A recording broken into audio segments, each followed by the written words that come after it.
Welcome to Mindfully Integrative Podcast with your host, Dr. Damaris G. Mindfully Integrative is a podcast discussing ways toward mindfully incorporating integrative health into our lives. This podcast will have informative resources, fun topics, interviews, and discussions relatable for today with a true mindful perspective in a mind-body holistic life approach.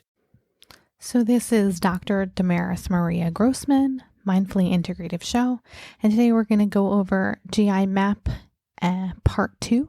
I did a brief description in this of GI mapping and what it is in a previous episode, and this is the Part 2, and this is actually my GI map and what I did and what actually it came up.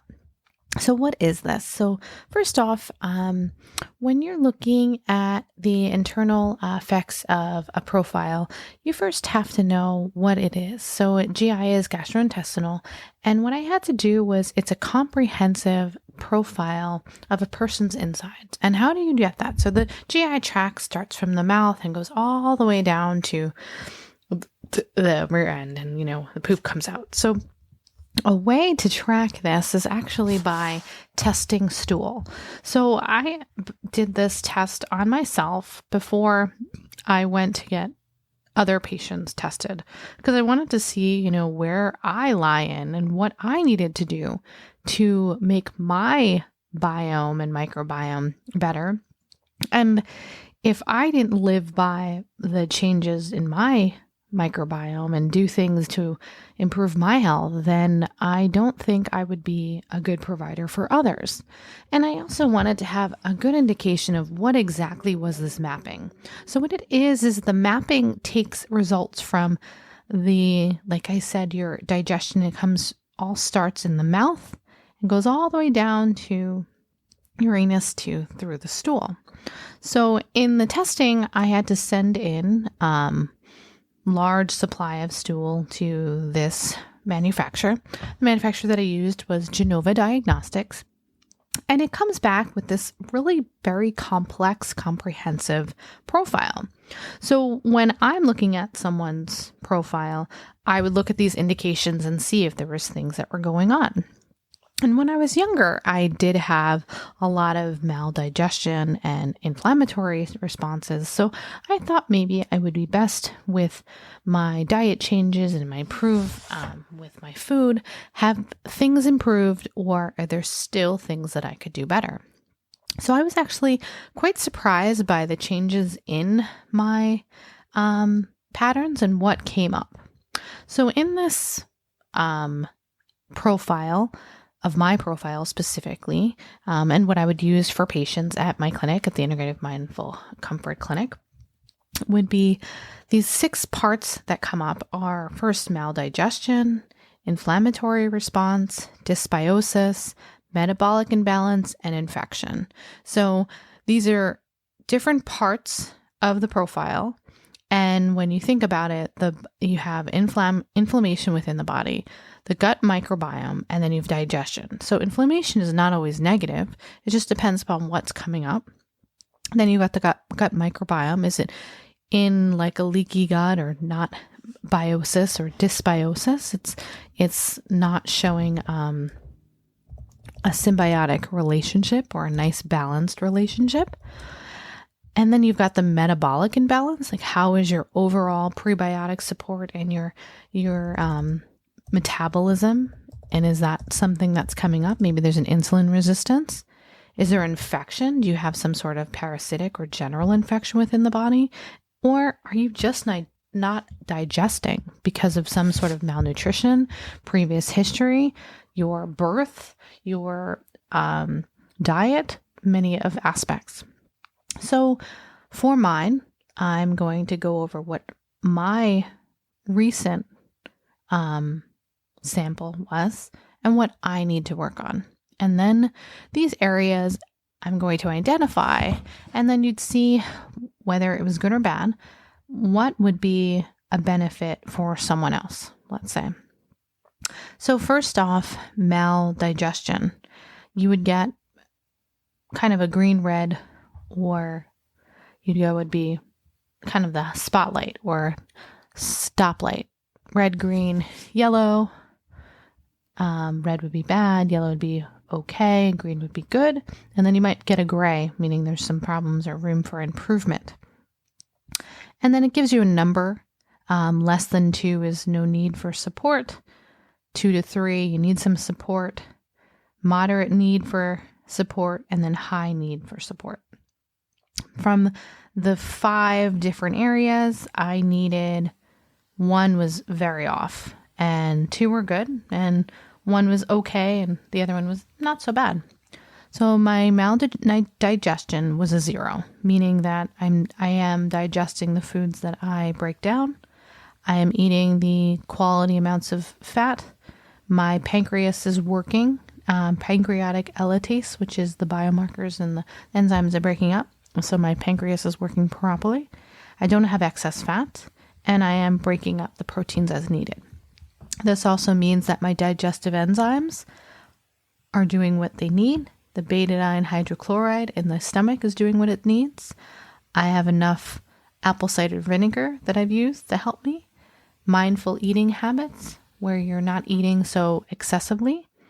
When you take in maybe some bile salts or digestive bitters, those are also options to help with the therapeutic digestion. But for me, I'm doing okay. In the inflammatory markers, basis here would be a marker of your calciprotein to see if it's high or low. Eosinophil protein, that's where kind of the allergen or the itchiness would come for food or food sensitivities. And not necessarily everything is identified, but it may have a marker there. You would have bleeding in the stool. They call it occult blood. And what that would mean, that there would maybe an ulceration or some types of inflammatory response that has caused an irritation. And then you might have just little micro amounts of blood within the stool. So that might be a showing of that.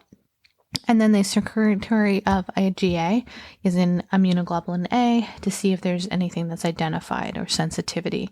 And if this inflammatory responses did come up and I did have a need for support, I do further testing and maybe allergy testing, or majority of patients I would do an elimination diet of some sort to kind of identify different things that are irritating.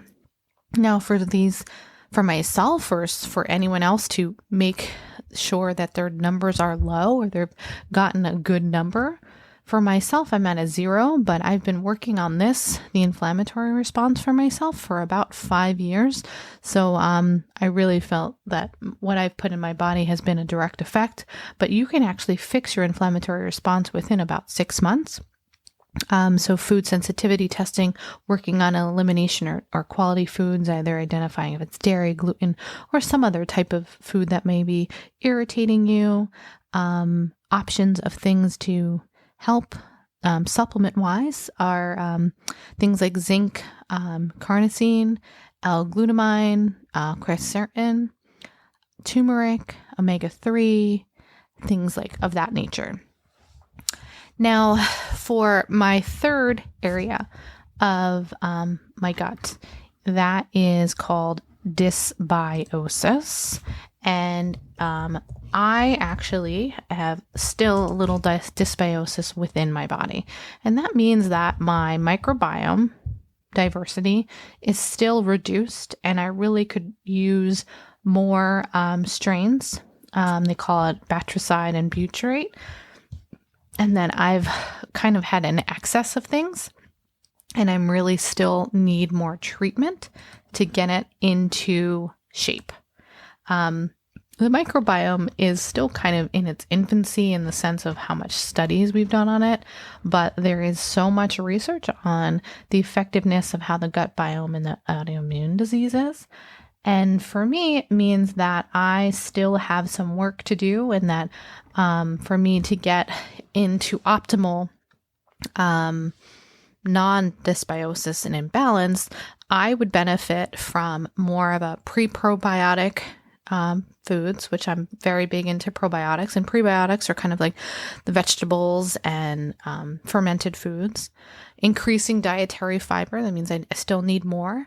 And some people are still in need of maybe, like they call it, short intestine bacterial overgrowth, and that may be considered in a testing if needed. I don't need that because I don't have any other markers, so that isn't needed at the time.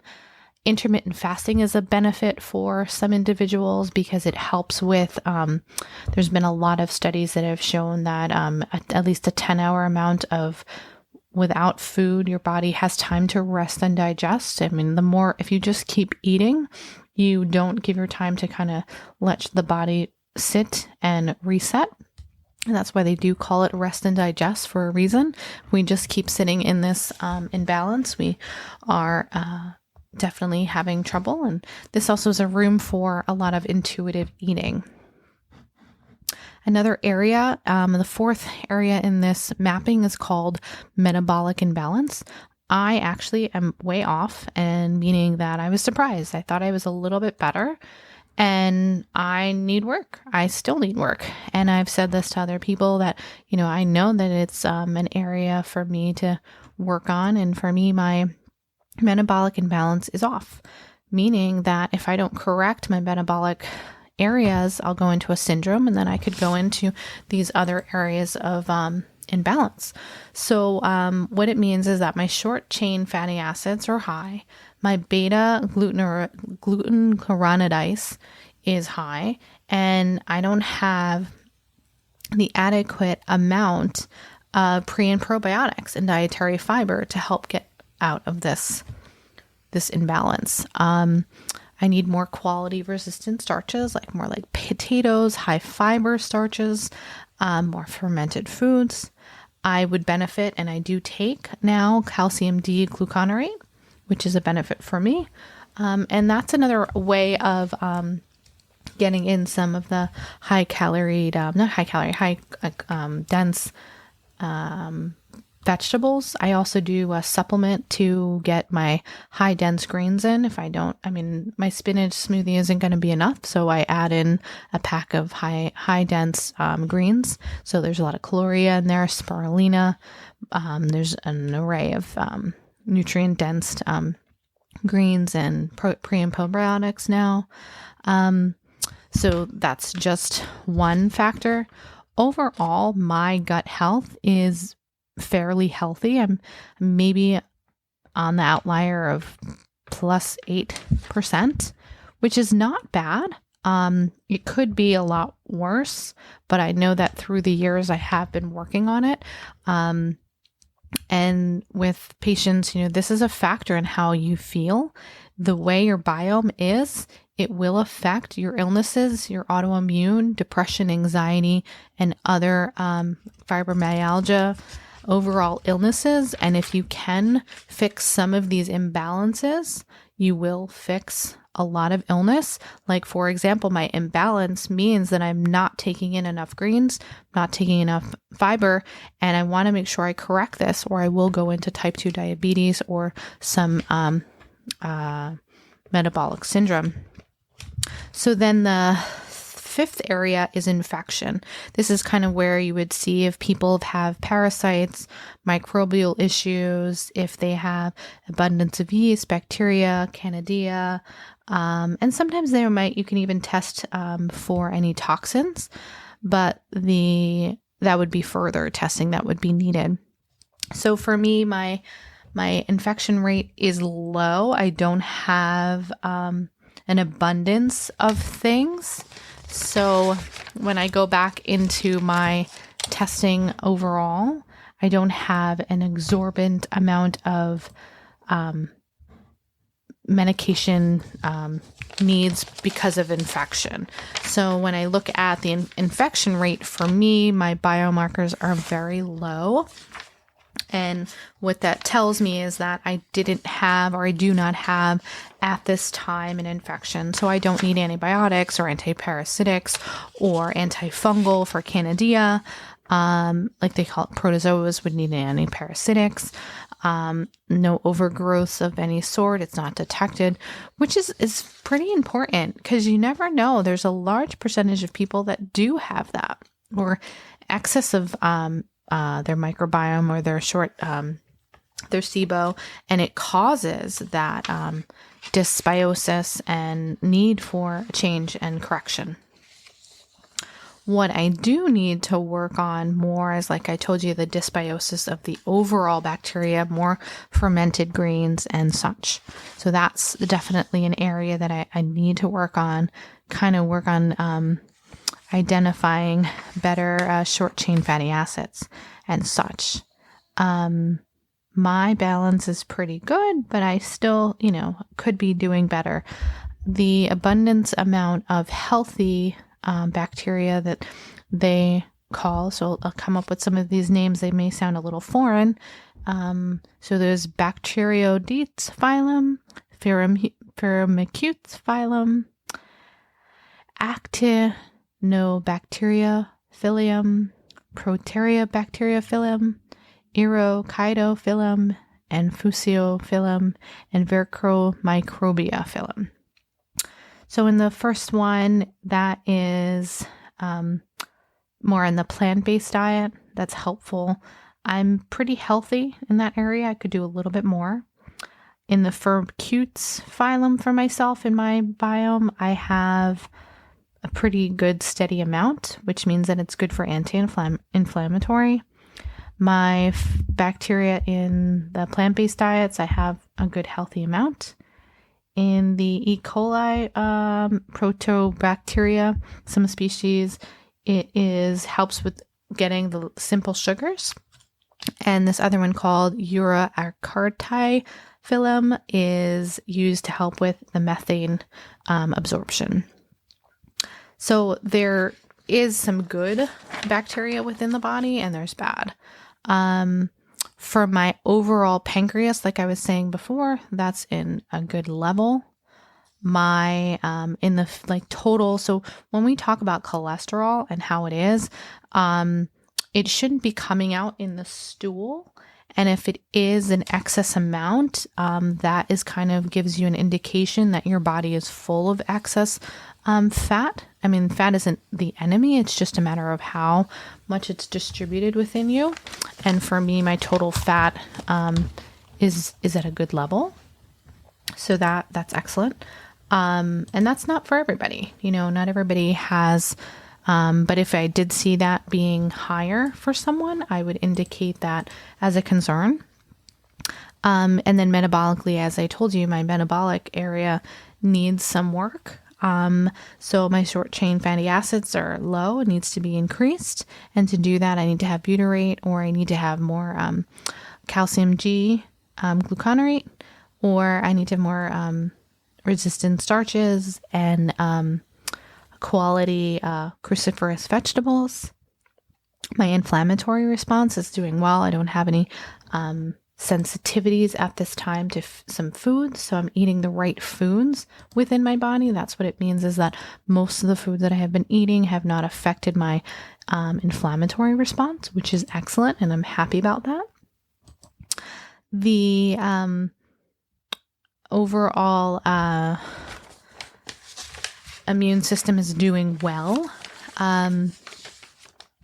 And for me, like I said, I just have to kind of still work on the general microbiome for me, the quality bacteria that's within my my stool, and trying to make sure that it's at a good level and not under or over.